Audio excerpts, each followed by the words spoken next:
ఎన్నో భాషలు నేర్చుకున్నాడంటే, సుమారుగా 36 భాషలు నేర్చుకున్నాడంటే అండి. అక్కడికి వచ్చి తెలియని భాషలు ఆ సముద్ర ప్రయాణంలో నేను నేర్చుకోవటం, మళ్ళా ఇక్కడికి వచ్చి ఈ ప్రజలతో, తెలిసి తెలియని ప్రజలతో సంప్రదింపులు చేయటం, ఇక్కడికి వచ్చి స్వార్థ ప్రకటించటం నిజంగా ఎంత బాధ్యత. ఈరోజు మన దేశంలో అందరూ ఈరోజు ఆడవాళ్ళు బ్రతికారంటే కారణం వాళ్ళు వచ్చి ఏంటండి ఈయన అనాగరిక చర్య, పసిబిడ్డను తీసుకెళ్ళి చితిలో కాల్చటం ఏంటండి అని చెప్పేసి ఎన్నో బాధలు చేయబట్టి ఆ రోజు ఆ దురాచారం, సతీ సహగమనం అనే దురాచారం ఆగింది. ఎన్నో మాటలు చెప్పారు. ఆడపిల్లకు విద్య కావాలి, చదువు కావాలని చెప్పేసి చదువు నేర్పించారు.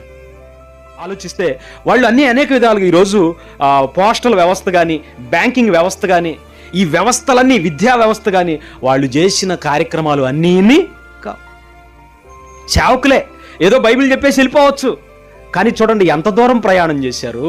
తెలియని మనుషులతో వాళ్ళ భాష నేర్చుకొని స్వార్థను ప్రకటించారంటే ఎంత కష్టపడ్డారు చూడండి.